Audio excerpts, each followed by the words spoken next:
গুটি কয়েক দলীয় কর্মী নিয়ে পথ অবরোধ বিজেপির। 5 মিনিটেও পথ অবরোধ করতে পারল না বিজেপি কর্মীরা।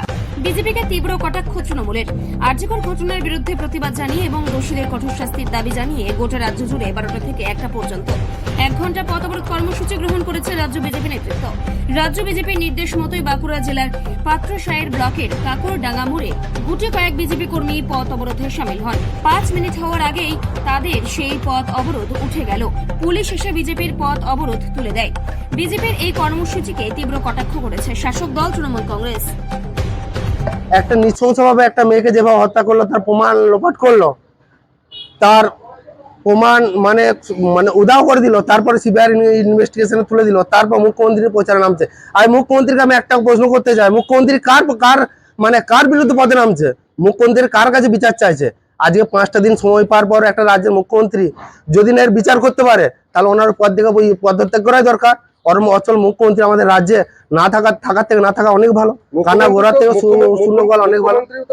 আন্দোলনে নেমেছে যাতে দোষীরা শাস্তি পায়। তৃণমূলের দাবি যে সিবিআই তদন্ত দেওয়া হয়েছে, সিবিআই তাহলে 5টা দিন কোথায় ছিল?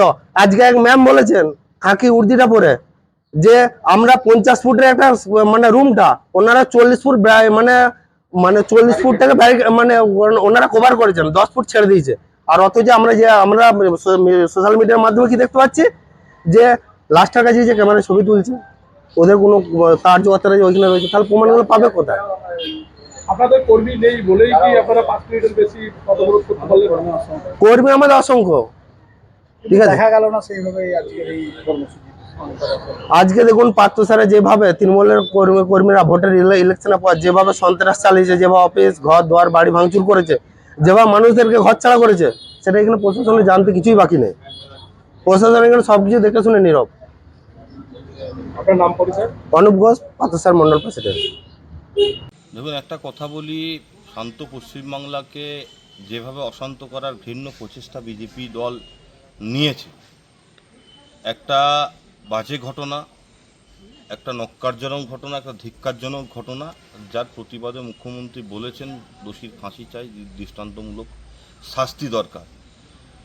ভারতবর্ষের মধ্যে প্রথম রাজ্য যা ধর্ষণের বিরুদ্ধে যে বিল বিধানসভায় পাস হয়েছে, সেই বিল বিধানসভায় পাস হওয়ার পর এদের ঘুম উড়ে গেছে। মানুষকে যেভাবে ভুল বোঝাচ্ছিল, মানুষকে যে ভুল পথে পরিচালনা করার যে ঘৃণ্য প্রচেষ্টা বিজেপি করছিল, মানুষ বুঝতে পেরেছে। যার জন্য আজকে এই পথ অবরোধে মানুষ সামিল হয়নি, মানুষ সমর্থন করেনি। মানুষ যেমন জাস্টিস চাইছেন, ঠিক তেমন তৃণমূল কংগ্রেসও জাস্টিস চাইছেন, তেমন আমার মানবিক মুখ্যমন্ত্রীও তার প্রতিবাদ জানাচ্ছেন। ঘৃণ্যতম এই ঘটনার দৃষ্টান্তমূলক শাস্তির রূপে ফাঁসি হোক, তাই মানুষ বুঝতে পেরেছে, তাই আজকে ওদের সঙ্গটা ছেড়েছে। এটা প্রমাণিত যে মানুষকে যেভাবে ভুল পথে পরিচালিত করে শান্ত পশ্চিমবাংলাকে অশান্ত করার যে ঘৃণ্য প্রচেষ্টা করেছিল বিজেপি, তা আস্তে আস্তে সেই তাদের প্রচেষ্টায় জল ঢালা আস্তে আস্তে শুরু করেছে। তাহলে কি বিজেপির সংগঠন দুর্বল মনে করছেন? বিজেপির সংগঠন দুর্বল ছিল, বিজেপির সংগঠন দুর্বল আছে, বিজেপির সংগঠন আগামী দিনে শেষের পথে। শাসক বিরোধী রাজনৈতিক দলগুলো কি আরজিকর নিয়ে কোনো রাজনীতি করছে? অবশ্যই। আপনাদের কি মনে হচ্ছে?